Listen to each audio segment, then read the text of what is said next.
Thank you. Patching you into Mr. Wayne. No, please don't. I need you here now, Barry.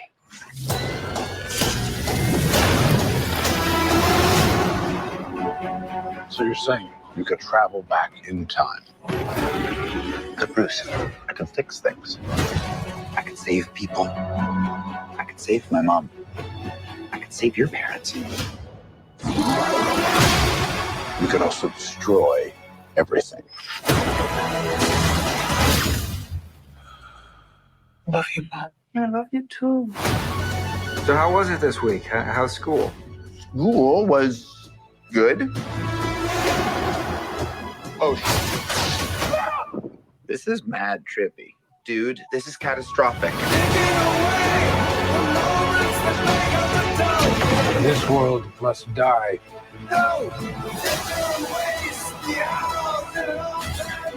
I'm not gonna lose her again. It's not Clark. My name is Kara. I will help you. Interesting group. Want some help? Wait, he's Batman? You want to get nuts? Let's get nuts. Oh,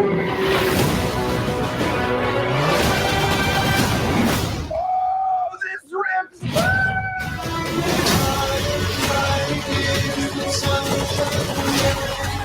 We're in uncharted territory. Batman, what do we do? We try not to die. Are you ready? Ready. Let's go.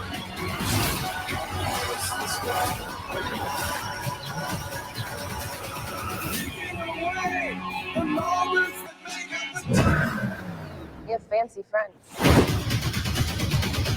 No, it was an Uber. Oh, Hello and welcome to the periodic table of awesome. I hope our audio is working. God, I hope so. Well, I can hear you, so that's all Yay! that matters. We're just going to be an echo chamber of how much we enjoyed The Flash tonight. I was going to say, by the looks of it, the chat already, we may be in the minority. I'm like, oh fuck! Like I thought I was going to be with the chat tonight. I'm like, ooh, it stinks. It was shit. And I'm like, Yep. Yep. Guess So what? roll back on that opinion. Yeah. There's good, excellent. They can hear us. That's brilliant. I'm so glad to hear. Okay. So this is interesting. By the looks of it, they've got a few people in the chat already who either haven't seen it, or are going to wait for fucking, streaming or whatever, and a couple that, by the looks like it, they have. It's going to be an interesting one because it is. And we will be very careful not to spoil it until we get to spoilers, because nearly everything in this movie is very spoilery. Yeah. I mean, it is, but also at the same time, what we just saw in the trailer. I'm glad I didn't watch this trailer. I saw a very early one and then was just lost interest in The Flash altogether because I was like, ugh, Ezra. Yeah. I'm like, no, they trashed Batgirl. And I was so like anti-DC films for a bit there after that initial trailer that if I had seen this, I was kind of like, well, what's the point of watching the movie now? You put all the good bits in the trailer. I hadn't realized it when I chose that trailer that it was as fucking heavy on the not necessarily spoilers, but it doesn't. But like a lot of stuff that happened in the movie was in that trailer. Yeah. Thankfully, there was a lot of other stuff that happened in the movie that wasn't in that trailer. So, that's probably for the best. But at the same time, So I think one thing I want to call out right now, I am more than likely going to fuck up and use the wrong pronouns for Ezra Miller at some point in time. And it is not intentional. I know that they are they, them, but it is one of those things that I'm just saying, if I do, please, I'm sorry. I didn't mean to. And if I'm talking about the Flash as a character, I will be using masculine. But talking about the actor, gender neutral. That's where I'm at with it. And I just want to flag it. I know it's probably going to fucking happen. So nothing is intended by it and nothing bad. So we probably should talk about the I don't know, the elephant in the room. Ezra Miller. Yeah. And the whirlwind of their life that has been the past 2 years. Yeah. I feel bad for them because actually, see, this is the thing. I feel bad for them because I know, right? How do you approach this? I feel bad for them because they clearly have some pretty serious mental health issues that are going on. Sure. Like, that's where we're at. But at what point does somebody with a huge like celebrity status like Ezra Miller not have somebody in their corner that's helping them? So I'm like, where is Ezra's support network, and why hasn't anybody stepped in to help them sooner? Why has all of this stuff escalated, like predatory behavior with minors and abuse of the public and like destruction of property and all this kind of weird stuff? Like, and there's just yeah, so much. like, sure, people go out and do this kind of stuff regularly, but they may not be as well connected as someone like Ezra Miller. And so where's the responsibility from the people around them as well as themselves? Yeah. And as the chat saying, thank you. Yeah, mental health issues don't excuse bad behavior. No. And if you have the money and you have the support networks, and I mean, but then again, you also look at somebody like Kanye and you go, this is a person whose mental health issues are epic and also stand in the way of them getting the help they need. And you kind of go, oh, God. So it's a tricky one. It's hard. No two ways around it. Yeah.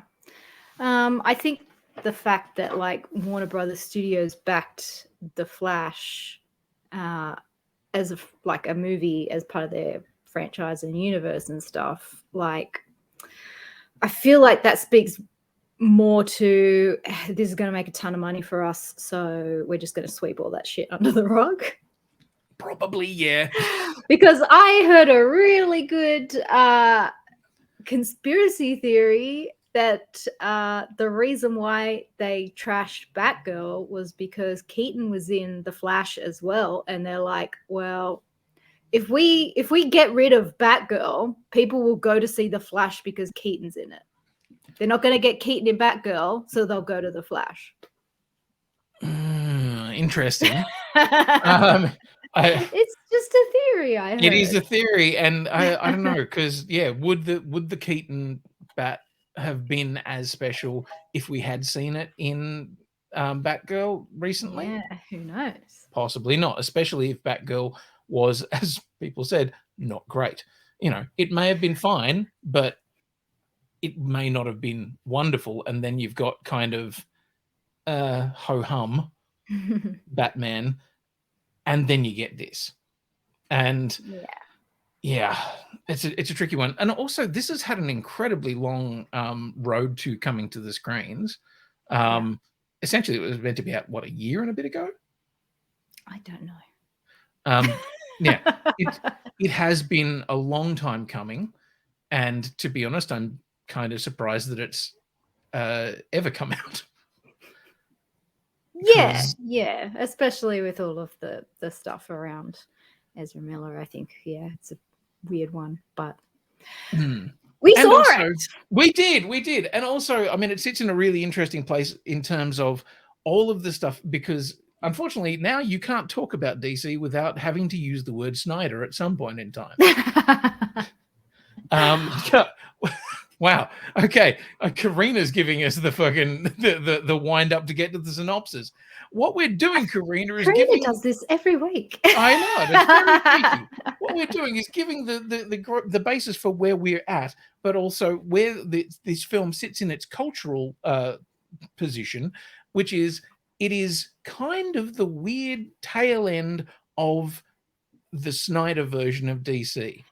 Yeah, I think it's kind of a smart move to for them to put this movie out, because I feel like with James Gunn coming in and taking over, it's like, well, we're doing our Spider-Man multiverse thing in DC so that we can explain how all of these things are going to change in the future. Yeah. And I think a lot of people were very angry about the idea that we were getting, you know, a clean sweep, like the James Gunn version of the DC universe was going to be, you know, essentially clearing the board and starting again. Right. And I also think that this movie, and yes, Bren, we do still have Aquaman too, and it's exactly what I said to everybody after the film. I was like, you know, this film was what we thought is, you know, and pretty fucking good. And not to put, you know, the scores out there too early, but it's pretty fucking good. And then they've still got to have one fucking Aquaman sequel in there that everybody's like, oh no, what's that going to be? Yeah, I mean, if anybody listened to our drunk cinema where I had not seen Aquaman and watched it inebriated. Nice. That's where I feel like I'm at for the second one. I hated that first one.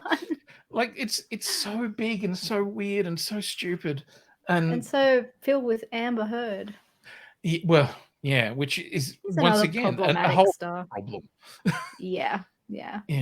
And yes, Karina, there is talk about doing drunk cinema again. You won't believe what the talk is, though. We will talk about that later. Okay, you want a synopsis? Do you want to get nuts? Let's get nuts. Yes. Unfortunately, I don't have any fucking music because my phone just died. Oh, Jesus! I know! Oh my God. All right. Okay. I don't know. Just imagine that in the background on the podcast there will be worlds collide when the Flash uses his superpowers to travel back in time to change the events of the past. However, when his attempt to save his family inadvertently alters the future, he becomes trapped in a reality in which General Zod has returned, threatening annihilation. With no other superheroes to turn to, the Flash looks to coax a very different Batman out of retirement and rescue an imprisoned Kryptonian, albeit not the one he's looking for. That's pretty AKA pretty good Flashpoint. Yeah. So a different take on Flashpoint. Yeah, have you read Flashpoint? Yes, I've read parts of Flashpoint. Okay. Primarily being the part where the Batman bits. Right.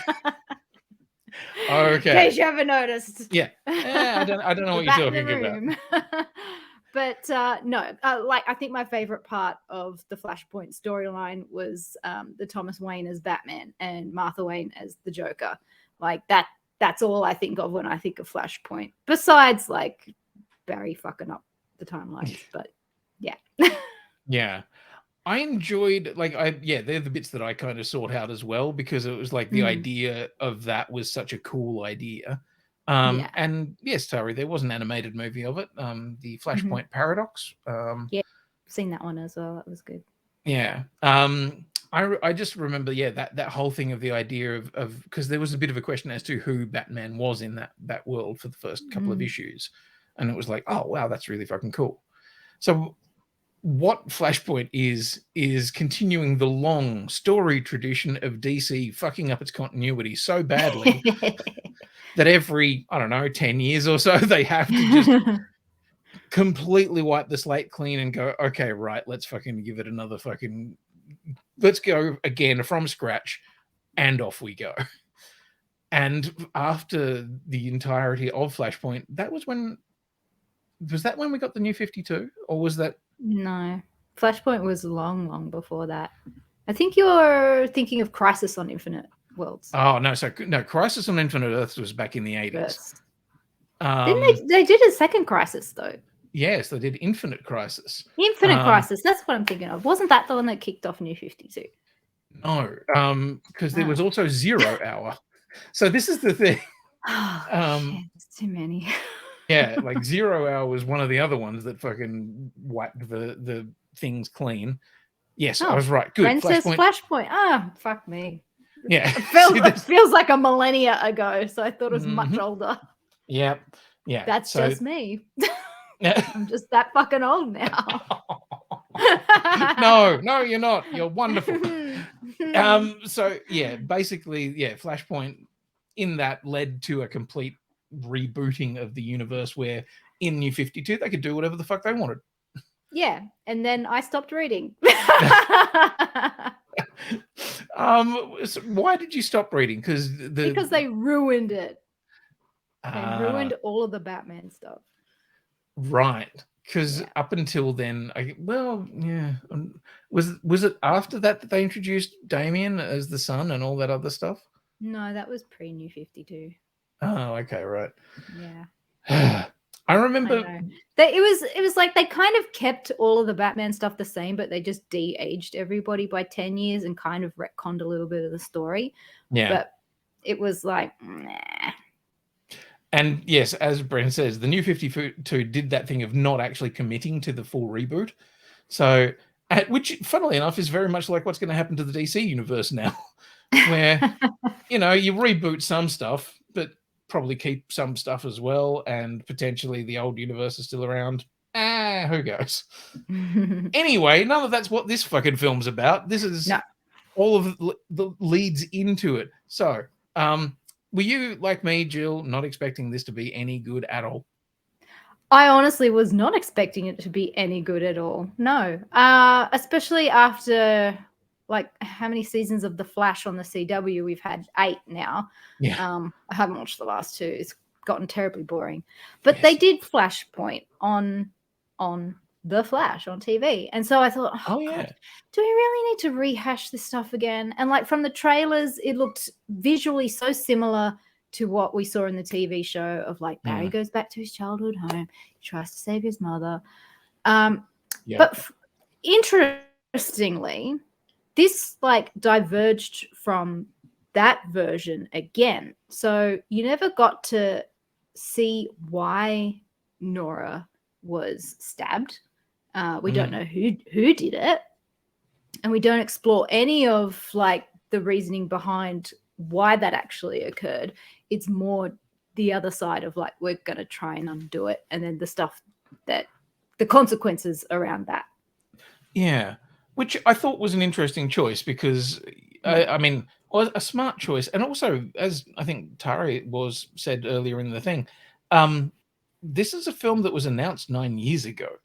Like, the film has been in the fucking works for a really, really long time. Right. Okay.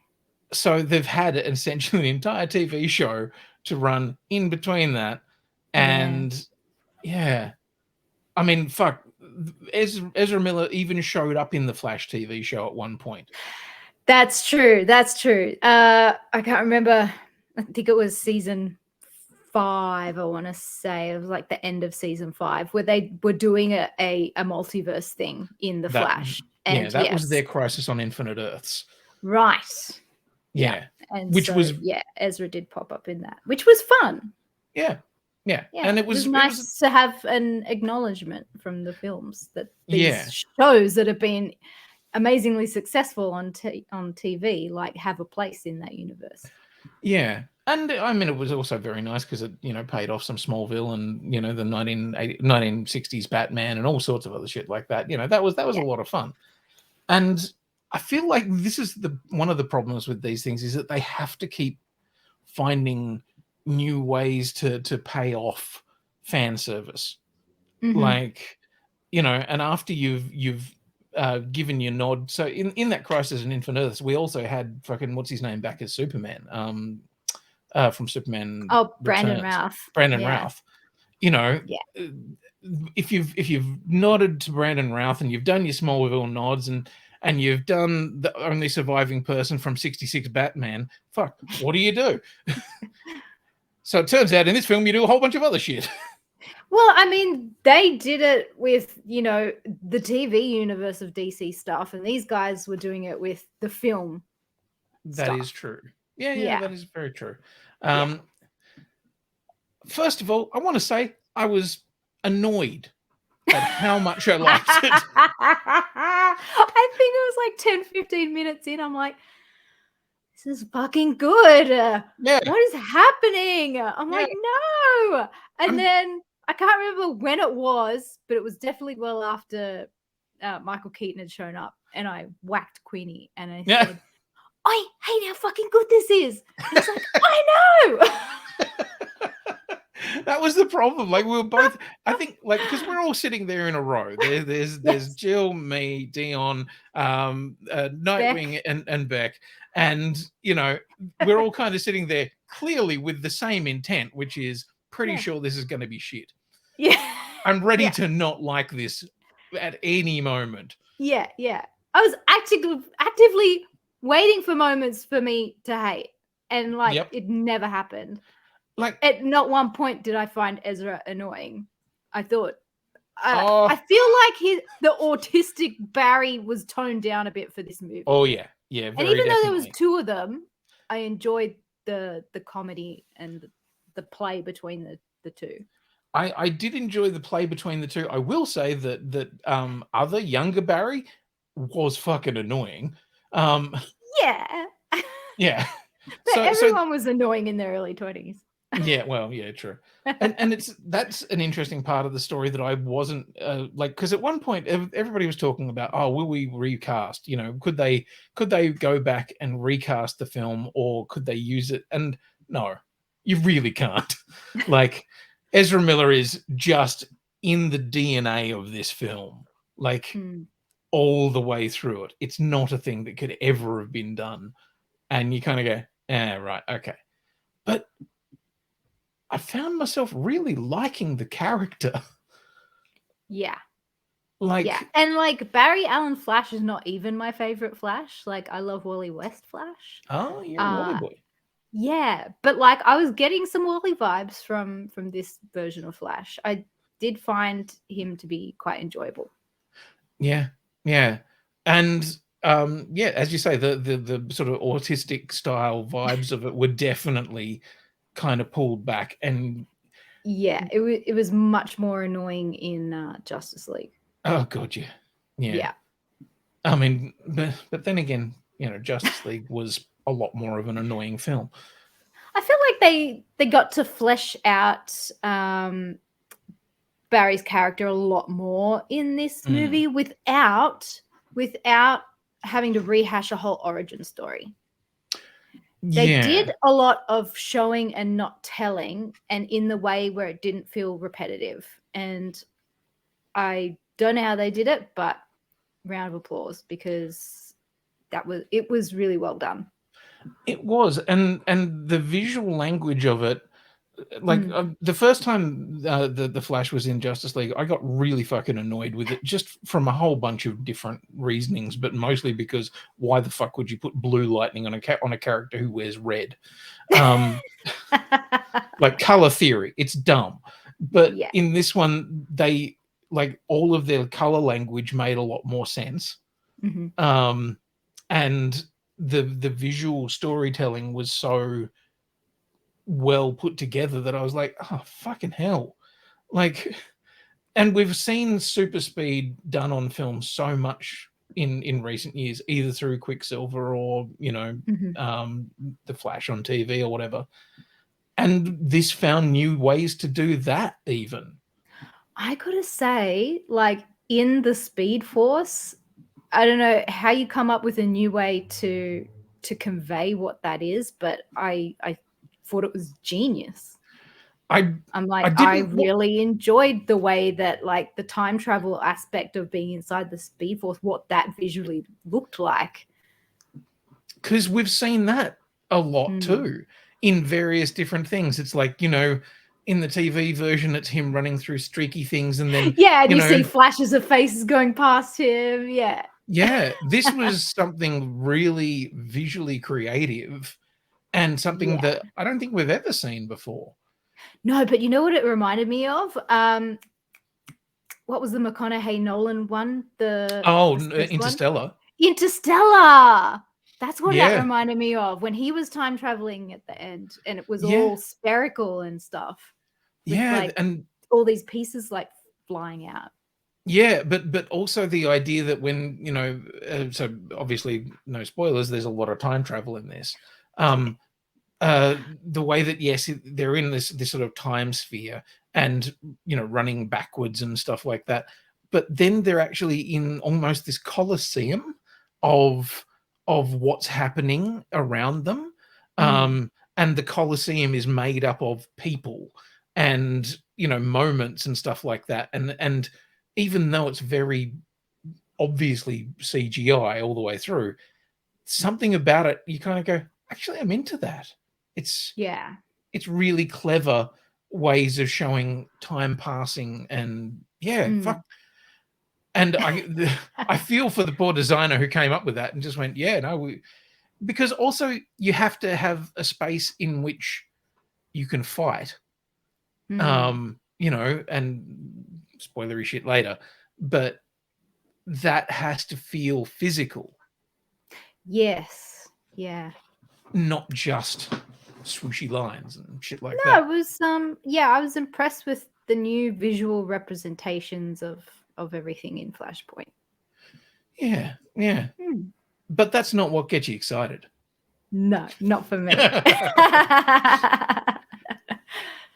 So my favorite stuff was definitely seeing Michael Keaton back as Batman and all of the Bat stuff. Holy shit. Holy shit. I had no idea how badly I needed it until it started happening. Like, I find that movie so camp, but in like the best way, and it's definitely endearing to me. I enjoy the old movies because of how silly they are and how they fit into the ethos of Batman, who is such a stoic and serious character. But to go and revisit that and like really give Keaton the opportunity to pay his dues on like what an amazing role he had, even though he probably didn't get to fulfill as much of it as he did in this movie. Fuck yeah. Yeah. He had so much to do. It's funny, isn't it, that whilst, you know, we've had those other films of Michael Keaton, you know, there's 2 films of Michael Keaton being a pretty fucking good Batman. Now there's a third. Yeah. I feel like in 89 and the sequel, it was a lot of posing. Yes. And a lot of just hanging out in the dark and saying lines. This, he had action scenes and he had so much fantastic dialogue and really got to play. It was so good. Oh, he kind of elevates the film into a whole new level, because up until that point we've kind of been having a fun time. You're just with Barry, and I gotta say the opening sequence is it's a game of two halves, because there's this whole sequence of the baby shower, yes, which is broad comedy. Like, it's really, really broad comedy, and it's slapstick, and it's kind of, you're looking at going, fuck, Barry, you're an idiot here. What the hell? But also, you know, it's kind of janky CGI and stuff like that. But then you've also got this massive fucking chase with Batman. And it's the Batfleck version of Batman. And that's pretty fucking cool. It was pretty cool. I do like his new costume in that movie too. I love the fact that somebody finally said, fuck it, let's do blue and grey. I know. They're like, just let's lean into the Brayfogle and do the blue. Denny O'Neil and stuff. Oh, yes. Yeah. It made me so fucking happy to see that. But also, like, that was one of the better action sequences that we've seen from the whole, like, the Snyder-y stuff, because it didn't rely too heavily on the Snyder style of slow-mo, you know, hero poses and stuff. I mean, the Flash is doing that. Yeah, honestly, for the amount of Ben Affleck we've had across these films, he has not done as much as what he did in like the one scene in this movie. and the scene where he's actually just talking to Barry afterwards. Yeah. I'm like, this is the best acting you've done in this series, dude. Holy shit. I know. Yeah. Sad. Yeah. So that's all one universe, and you actually see Barry operating as a part of the Justice League. Yeah. And then we kind of go into this alternate universe where shit's all fucked up. And the film kind of it hits very different paces. There are parts where it's really big comedy moments, and then other parts where it's like kind of big sci-fi stuff, and then the Batman stuff, and then that leans in on the action, and you're just like, yes, please. Yeah. The pacing was really good in this movie. There was no moments where it felt like it was rushing. There was no, long contemplative moments that dragged on, which I feel like, we have to make the comparison to the last two Marvel movies, like Ant-Man and Thor: Love and Thunder. And even Guardians. I forgot we had Guardians as well. Yeah. But like where I felt like a lot of the pacing was suffering from attention deficit disorder because it was just so frenetic. But this, we sat with moments that gave it like enough to react to what was happening and enough to like joke along with whatever the gag was, but it didn't linger and it didn't rush. No, for a film that is about speed, it didn't rush to where it needed to go to. Yeah, it's long. It's a long film, but then again, all films these days are fucking long. It didn't feel too long. It wasn't until we got out and someone said it's 9:30. I'm like, oh fuck, okay. Yeah. Yeah. And as Tari said, watching Ant-Man, pacing's pretty fucking crazy and all over the place. This one, really takes enough time to say, okay, the characters, like, there are lovely moments between him and his family and stuff like that. And then there's deeply weird moments where he's, dealing with his younger self and everything, where it's just straight up comedy, and I really enjoyed it. But then you also get moments where it's like, now we're going to give this Batman, like the Michael Keaton Batman, all of the time that he needs. Yeah. We're gonna really kind of give the Batmobile a moment. We're gonna give the Batwing a moment, and what a moment. Yeah, what a moment. Oh my god, as soon as the Batwing started descending from the cave, I was like, yes, and like clapping my knees. I was so excited. It was it was the most joyful fucking thing that I've seen in a cinema. I'm sitting there and I'm like, this is fucking amazing. And then I looked over and there's Jill just going, yeah. And I was like, oh yeah. Yeah, it was bellissima. So good. So fucking good. And then some really great action scenes and a concept, of like it fills in so many fucking gaps in timelines, and you go, oh, where was Barry at that point in time, and when did he get his powers, and how does all that work? And it covers so much fucking ground.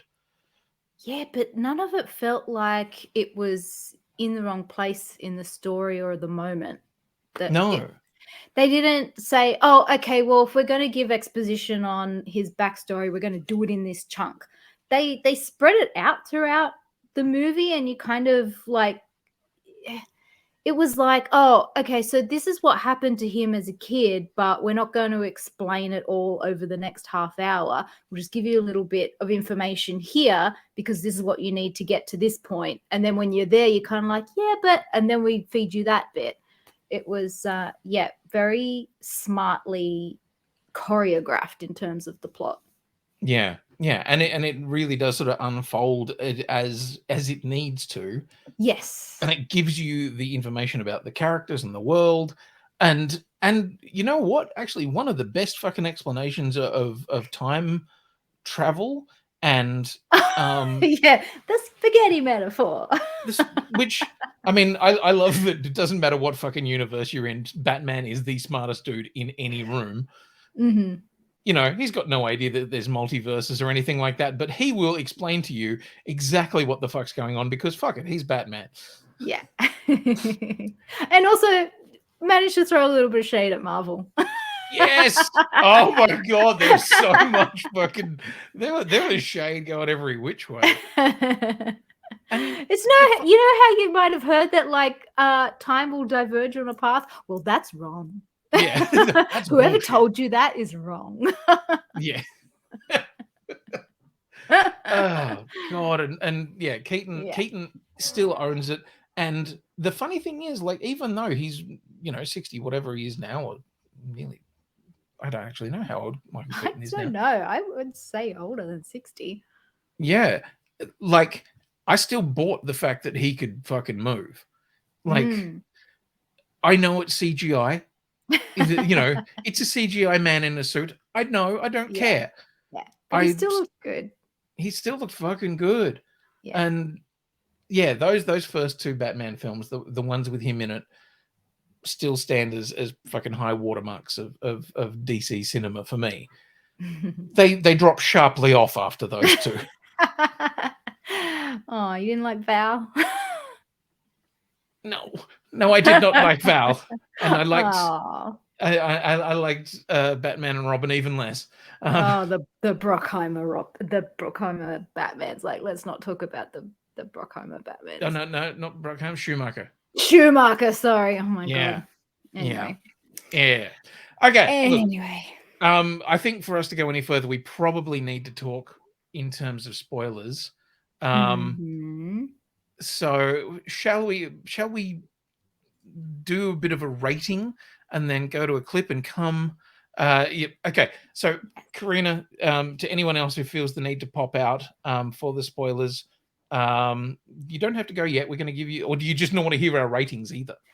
Yeah, it's like we're going to give the ratings, then you see the clip, and then that's when we come back with the spoilers. You know how this works. Yeah, you know the rules. Jill, give me some ratings. Oh, okay. So I'm sorry. I never thought I would rate a DC movie this highly, especially not one made in the last 5 years. Oh God, I'm really struggling to think of anything wrong with it. I think I'm gonna give it a 92. Nice. and if there was a universe in which Jill ever thought she was going to give a 92 to the Flash, it was definitely not this universe. Yeah. This is a divergent fucking universe. Yeah. Because the fucking crazy shit that's going to be coming out of this. Yes, Tari. Wow. Yeah. Yes, Karina. Wow. Yes, Predakango. Wow. I never thought. And really, I'm only deducting 8 points because there was some stuff that I was like, I could do without that. And it was maybe a lot of like the Man of Steel storyline stuff. Oh, really? Because I'm not a big hater of the Man of Steel, so I was kind of on board for that. I hated that movie. I really don't know how they were able to afford to get Michael Shannon to come back and do all that shit again. Because I'm pretty sure Michael Shannon is a CGI person for the entire fucking thing. That would make so much sense. Yeah, I don't think Michael Shannon spent a single fucking day on set. That was his voice and a CGI face. You notice that they never take the fucking plastic thing off his head? Yeah, okay. Yeah. Yes, Tari, because when you were saying before, I'm just going to wait for it or whatever, I'm like, you just wait. Because like the shock of the whole fucking thing is good. It's it's a legitimately entertaining, good fucking film. Yeah. And it's shocking on every level that it is what it is. I had prejudicial judgments before going into this movie, but I kept an open mind and I was floored. Yeah. Yeah, I went in actively thinking this is going to be shit. And the opening 15 minutes of it, I was like, oh, we got some fucking goofy ass comedy going here with the babies and the dog and everything like that. And I'm like, really oh, fucking. But yeah, then the comedy I actually found myself laughing at. And then I was laughing all the way through it. And I knew, oh, Jesus, there goes the Flash past your house. I know, yeah. Popo's backing him up. Yeah. But yeah, like the Batman stuff was good, and the Flash stuff was good, and then there's a joke with another character who shows up in Batman, and I was like, fuck, that's actually hilarious. And I'm like, But there was like, yeah, and an actual heart at the core of the story too that was like really heartfelt. And by the end of it, I was actually emotionally invested in this fucking thing, and I'm like, holy shit. You could have knocked me over with a feather. So for me, it's a 93. Because I like elements of the fucking Man of Steel stuff. Fair enough. But there are some there's some ropey CGI here and there. Yeah. Yeah. But fuck, it's I mean, it's our poor CGI industry is just worked to death. You got to cut them a bloody break. And so I shall. Yeah. Because like it's there's a lot in there that was just like fucking hell, right? This is yeah. And yes, ropey CGI is kind of a constant these days. I mean, but look how far we've come. Yeah. So yes, Karina, you can be absolutely shocked. This is a movie I'm very happy to say, go and watch it in the cinema. Like, go. Didn't think I'd be someone to die on the hill of you must watch The Flash, but no. Yeah, if anyone's got a bad thing to say about it, I don't want to hear it. And yeah, and considering that both, Dion and Beck, who are, Oh, Beck, notorious for finding a problem with anything, and Dion doesn't like a lot of stuff these days, and they both were like, why did I fucking like that movie? Yeah. I like both of them laughing, both of them going, fuck, that was entertaining. Holy shit, what the hell? Yeah. And we all kind of hate that we loved it. I know, right? Which to me makes the recommendation even more so, because we don't want to give you the good on this one. It's not like we're going, yes, go and watch the Ezra Miller movie. We're like, fuck it, shit, I guess you have to. Yeah, don't go to support Ezra. Go to support the immense team of people that worked to create that movie and probably spent sleepless nights finishing it. Okay, Karina has asked the question: how much do you think our lowered expectations help with enjoying it? I can't say I had lowered expectations, but I held them because I was judging it before I went in. Just because I was like, fucking Ezra Miller doing all this shit. I don't want to pay money to DC for supporting their bad habits, and I don't want to give it money, but if we get free tickets to a screening, I'll go. But I really want to see all the Keaton Batman stuff. So I don't say I had low expectations because I was expecting it to be bad. Yeah. Because I was judging it already. But I did have an open mind. I didn't have low expectations. I had a real uncertainty because a bunch of people who I respect had said, this movie's fucking great. Like Stephen King had said, this movie is great. Kevin Smith has said, this movie is fucking great. Fucking Kevin Smith blows smoke up everyone's ass, though. He does. That is true. And I do actually understand now why he said what he said. But, like, people who are good writers and shit like that, and Stephen King, Kevin Smith's not a good writer. He's a writer, but not a good one. Yeah, have said that this is a great movie. So I had really uncertain expectations, but I had it in me to be against the film. Like, it's not lowered expectations. I had a predilection to not like it. And that's where I was like, fuck, okay. So, and funnily enough, I think everybody's going to be in the similar boat to this because of all of the shit with Ezra. And also, this is also coming on the fucking tail end of all of the Snyder Cut bullshit. All of the other bad DC films. We've just had fucking Shazam 2, which was a garbage fire. Yeah. You know, this is essentially taking the whole fucking DC cinematic universe and grabbing it by the balls and saying, come back around, you motherfucker. Yeah, it really did like lift the whole franchise up by a peg, I gotta say. Yeah, like it manages to, you know, incorporate all of the Snyder Bro bullshit of you know, it's got your Man of Steel stuff, it's got your Batman stuff, it's got your Justice League stuff. It doesn't fucking undermine anything that happened in any of the Snyder films or any of the other films, and it actually wrestles it into a cohesive narrative that feels like it's paying off the last fucking 10 years of whatever. It's better, it's a far better Justice League film than Justice League was. Yeah. Far better.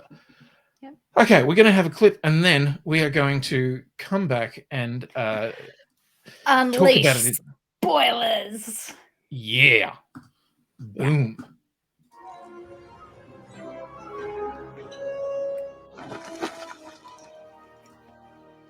Is this what I think it is?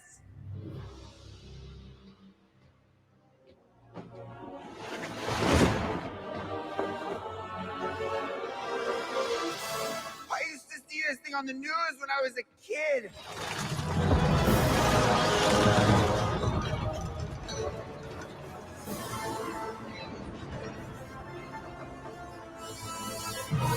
Now, if we get this Superman, then you're on your own. You're.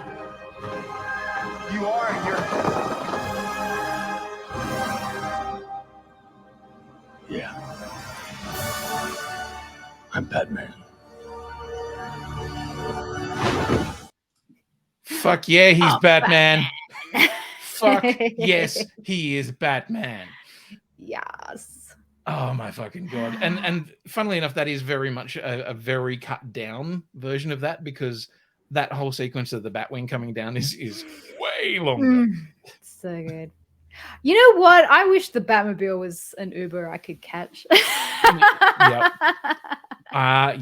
Yeah. I wanted. I mean, hey, whatever the fuck Bruce was driving in this. Oh, it was a Mercedes. Yeah, some That was a top of the sexy looking line fucking concept car. Mercedes. Yeah. Yeah.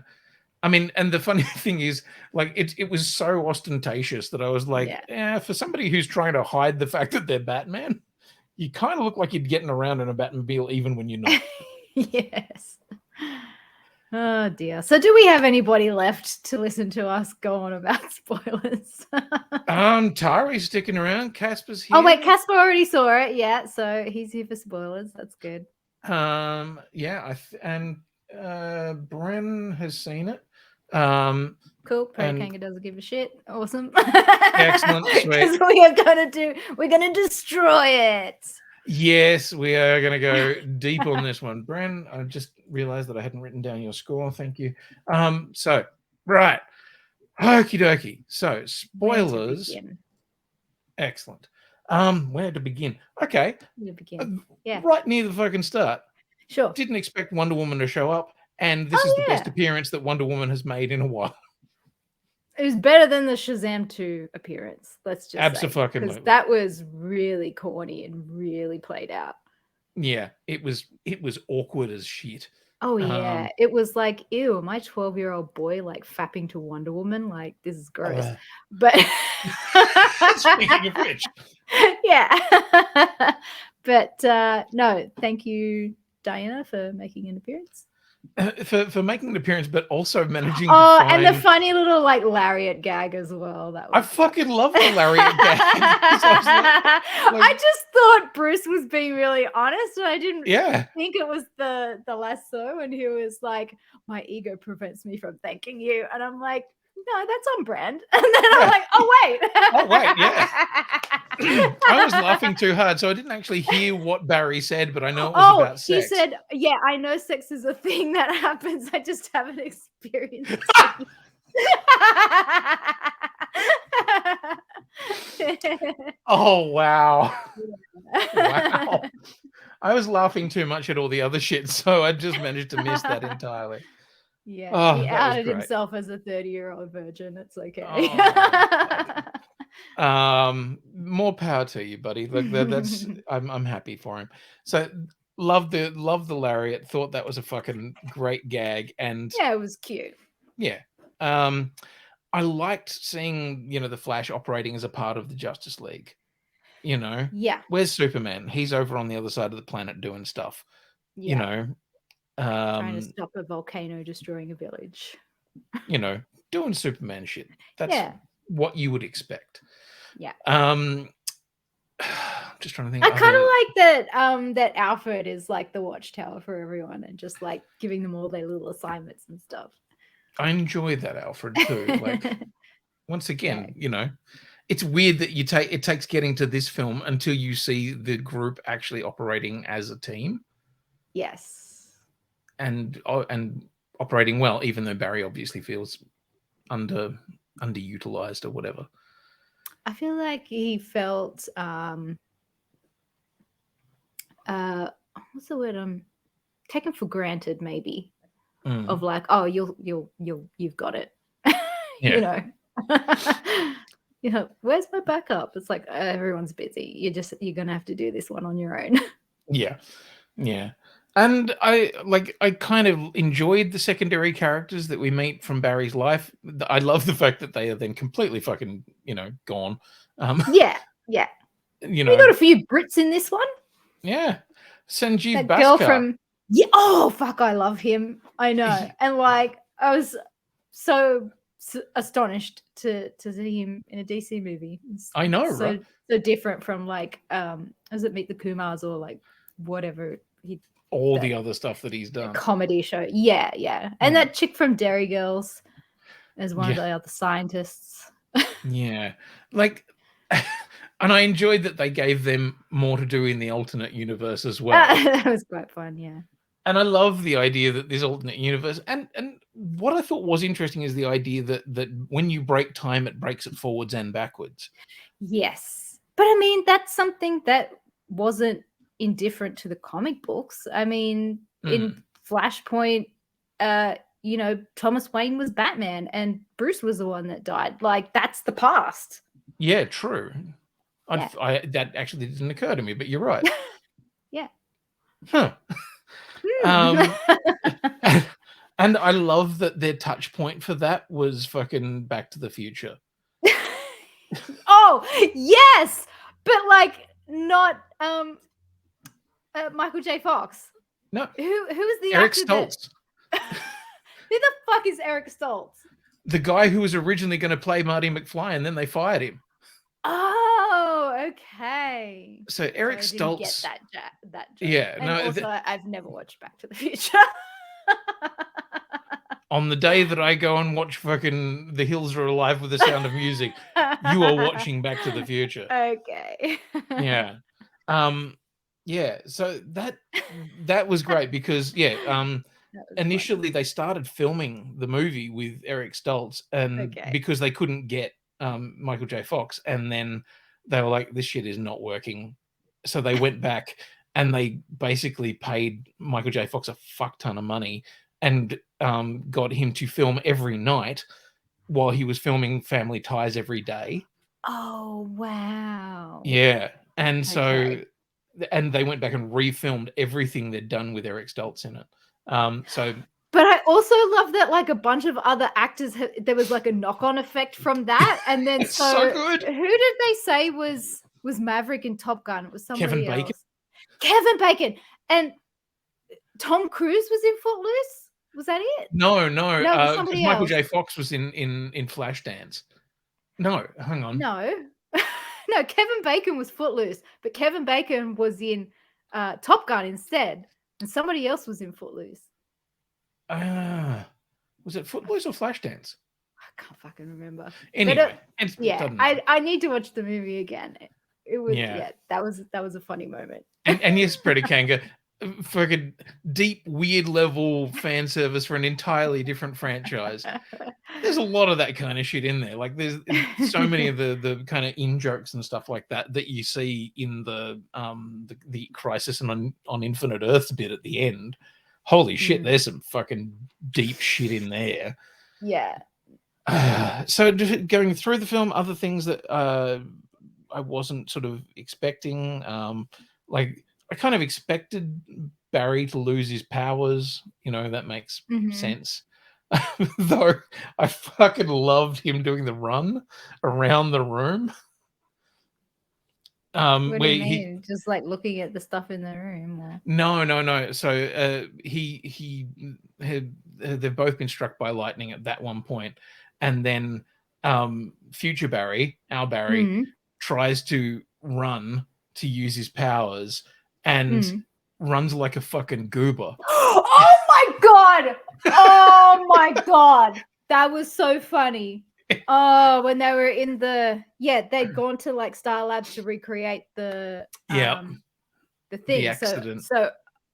So young Barry could get his powers because it was the day he was supposed to get his powers. Yeah. And, oh my god! But the electricity went through future Barry and removed the powers. Yeah. And then so he's like, okay, we're gonna like face through the wall, and it didn't work. And he's like, smacks the wall. I just gotta run up and get my speed, and he's doing the slow-mo run around the room. So and he ridiculous. Because when he's running in the Speed Force and everything, he still looks kind of like a goober. Yeah. But because all the special effects that go with it, you're like, I'll let that go. But when you just do it in a room. Oh my god. Like loping around this room like that. God, it cracked me the fuck up. And these are the comedy moments that were just like so beyond ridiculous that they're funny. Yeah, and like no shortage of fucking like fan service, like young Barry finding the laugh bag from the Joker. Yeah, that kind of shit. You just they like knew how to take nice. the piss out of themselves without being too serious about it. I think that's what I enjoyed about the comedy in this movie. I want to go back and see the actual transcript of everything that Bruce says when he's got the lariat on him. There's also there's got to be alternate lines.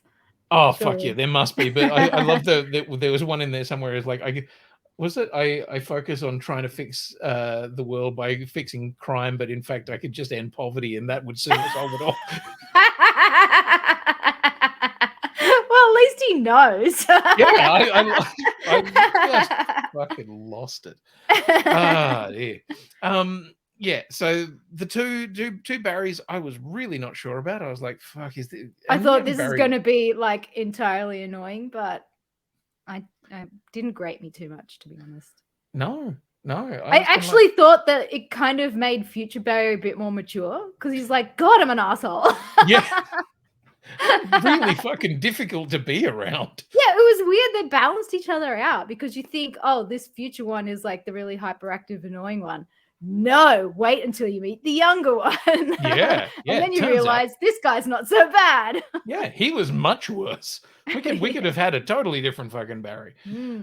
I like that, but yeah, as soon as we get to the Batman stuff, oh my god, when they get to Russia and then they come down that ladder. And then he's like trying to sneak and accidentally like knocks that thing. And then the broom like is falling, but he's like got super speed and he can't catch the goddamn broom. No. And they just stop there and they're like looking at the scientists and they're looking at them. And I love that whole thing. He gets shot at one point. He's like, well, we could get shot. And he's like, what made you think we couldn't? Okay. That was one annoying bit where I'm like, why didn't his super speed healing kick in? It probably did. Why was he running around for so long with like a bullet hole in the knee? But, yeah. And as Casper said, the Russians capturing Supergirl is nice. It's essentially doing the Red Sun storyline just with a daughter. Well, they did have a Red Daughter storyline too. Did they? Is Kara in Red Sun as well? It's been a while since I've read it. I haven't read it specifically, but they did cover it in the Supergirl TV series as well. But I do remember, I'm sure it was in the comics at one point. Yeah, right. Nice. Yeah.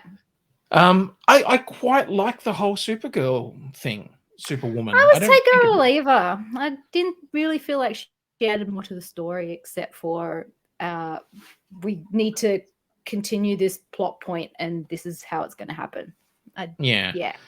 Could have taken or leaving. Yeah, I think it was an interesting idea of going, okay, well, we need the big guns and you've got to find a super person if you're going to be dealing with Zod. And yeah, I mean, exactly. Like we're going back to the past, and this is what happened at that time, so we have to do it again. But how can we make it different? Yeah, exactly. Yeah. And also interesting that they went for a Supergirl who was very definitely not the traditional Kara, not blonde, not the one we've seen before. This was a Superwoman. Yeah, there was like another offshoot in the comics again where a Kara Zor-El was a Superwoman with dark hair, similar to like a Clark style image, but yeah, definitely Kara. I also quite enjoyed the whole thing of that, the thing that really pushes her over the edge is knowing that little baby Clark had been killed somewhere out in the fucking darkness of space, and you're like, oh, that's dark. Fucking hell. Yeah. Very. I was kind of half expecting them to possibly bust out like another Superman, like, we found the infant and we experimented on him. No. Oh, and then like fucking get Doomsday or something like that. Doomsday, yeah. Okay. I mean, that could have gone there, but also didn't, and it didn't hurt. You know what I thought? The weird creature that was in the Speed Force. So my first thought was, oh, Time Wraith, and then my second thought was, oh, Savitar, and then it turned out to be neither. Yeah, and I had the same thing because I mean that's one of those annoying ones where I'd seen toys around, and it was called Dark Flash, so I was like, okay. Toys always spoil bloody movies. Yeah. Well, especially this one where it was meant to be released however fucking long ago. Yeah. But yeah, it did have a sort of Savitar feeling, and to be honest, I'm glad they didn't feel the need to try and do any of the Reverse Flash stuff. Yeah, they really kept away from any Flash Rogues gallery.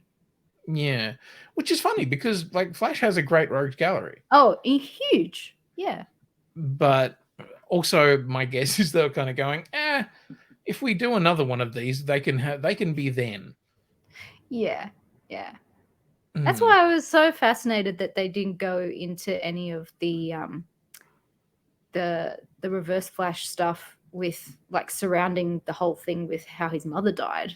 And it's like, okay, well, we know his dad didn't do it because we're trying to get him out of jail, but who did? And they just never went there. Yeah. And that I think is an interesting choice because I guess it leaves it open for if they wanted to do a sequel or whatever, they've still got a big bad that they can lean in on. But also they have the competing thing that there's a whole fucking 9 years of TV. Yeah, that have covered it, guys. We're good. They've really kind of done it to death to the point now where there's multiple fucking Reverse Flashes and a Black Flash and a White Flash and Savitar and so many fucking speedsters. So I feel for them with this film of going, what do we do? You kind of have to go away from it all and do what they did. Yeah. Other parts, I'm just trying to think of things that were particularly spoilery. So something that's really interesting, and I'm going to go right to the big one at the end here. The screening we were in, people literally screamed. Oh my God, there was a girl behind us that she was off her rocker. Yeah. She screamed. And I got to say, I had a reaction, just wasn't as loud as her. No, my reaction was, what the fuck? Holy shit. I know. But yeah, we get the moment where like Barry's dad's exonerated and it's all cheers. He comes out of the courtroom and there's a call from Bruce. And I'm like, that didn't sound like Ben. No, it did not. And then it's like, oh, he's coming. Okay. That's not Ben's voice on the phone. Yeah. Who stepped out of the limo, Quinny? Fucking George motherfucking Clooney. And Mr. fucking Nescafe himself. Yeah. Sipping a little espresso when he got out of his Got out Like, of his limo. Fucking hell. It could have been Christian Bale. It could have been fucking No, it never would have been anyone. Bale. I Never don't was think going to Bale's be ever Bale. going to come back to this. No, No, I don't think so. fucking Clooney. So good. You know And what? I reckon if Val was still around, he would have done it. yeah, probably. But like, it was such a fucking good reveal. And the interesting thing, we had some listeners who went to a press screening a couple of weeks back, or a pre-screening or something. They cut that tag off. They didn't actually Very show who got out interesting. of the car. And I was like, Wow. I would have been dirty yeah, if yeah, and they like kind of were. find out that they did a reveal in another screening. Wow. Yeah, yeah, but also apparently it has still had a few unfinished effects and stuff, and I'm like, fucking really? Yeah. And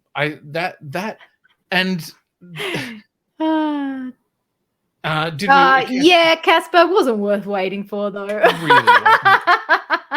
God. I was hoping for something a little bit more juicier than just fucking Aquaman being drunk. Yeah.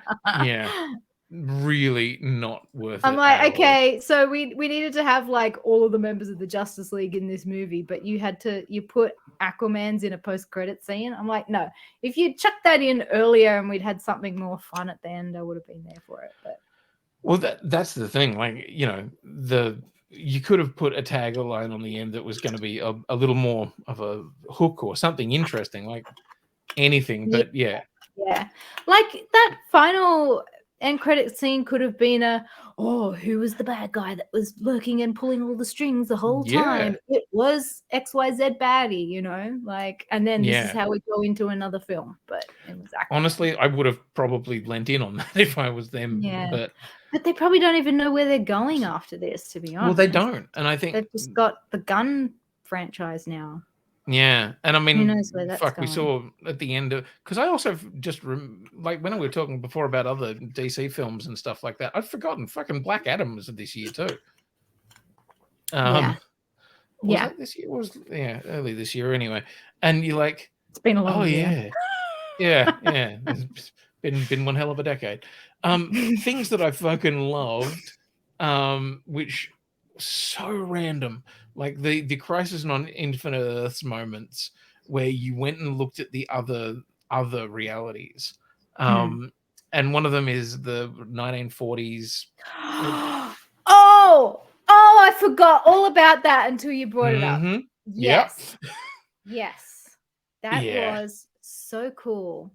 Where you get to see all the other Earths, and they did it like Crisis, where you got to see all of that on the pages. But we saw 69 Batman. No, 66. 66 Batman. Was 66 or was it even 38 Batman? Because there was one that was really, there was a very, very early one, but there was a 66 Batman. There was Christopher Reeve. That one was made me go. Yeah, no. But fucking Nicolas Cage. Oh, Jesus Christ. That was insane. And this is one of those things where I'm like, now I understand why Kevin Smith loved this film as much as he did.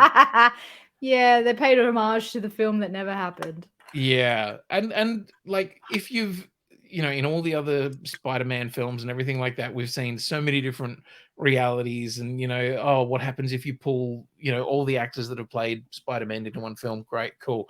This is the first time we've seen a film that never existed. Yeah. And I fucking love that. Yeah. Shut up, Freddy Kanga. I got the wrong year, okay? Look, everybody wants a 69 Batman, but you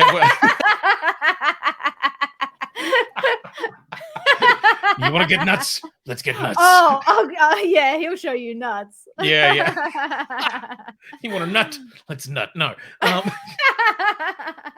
But yeah, like that fucking the Nicolas Cage fighting a giant spider, like so fucking good. And like also, I mean, even for Nicolas Cage, I bet you that was a fucking moment too to go, this is that thing that I never got to make.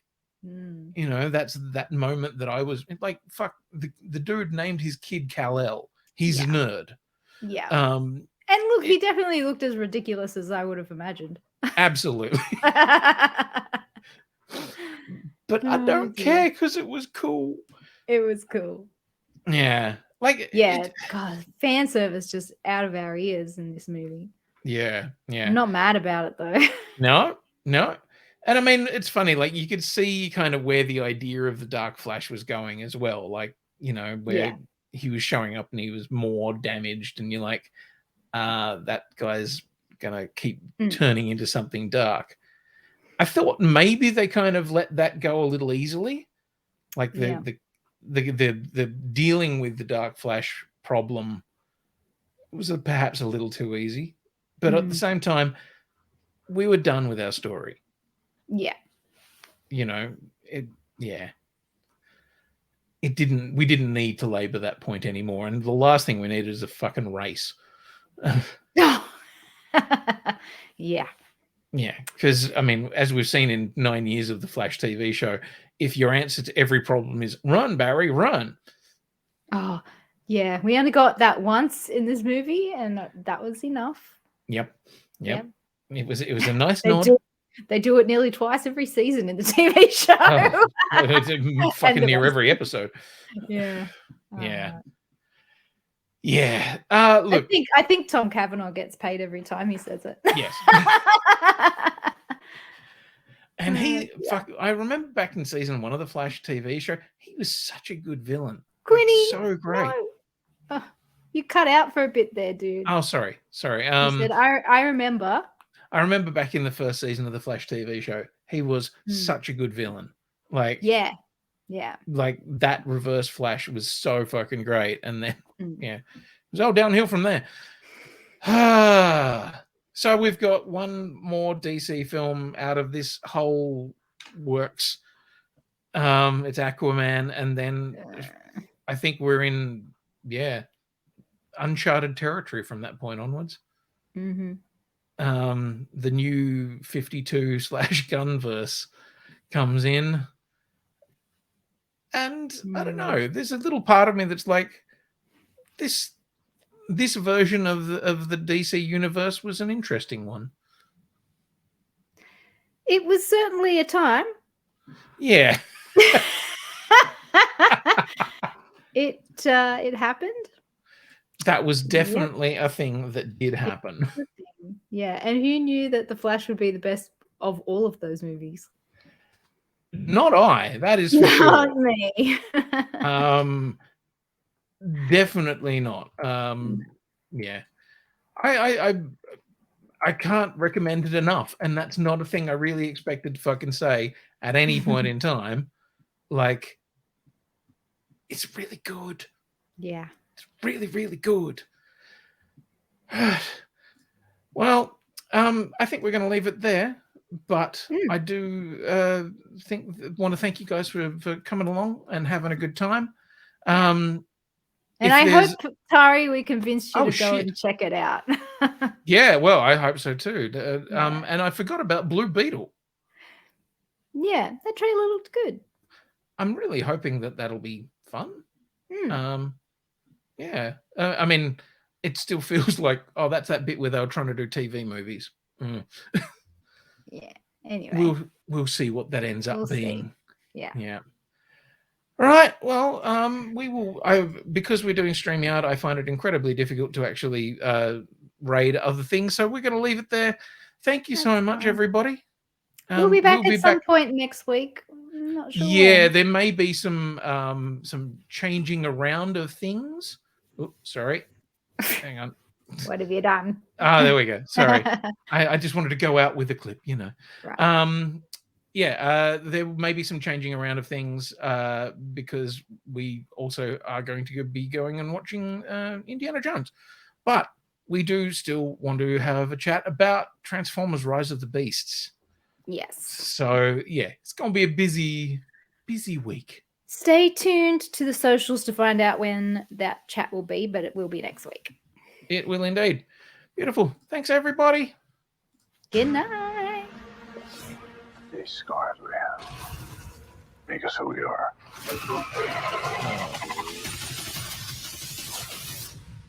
But if I could just go back somehow, I could save my mom. save your parents. You could also destroy everything.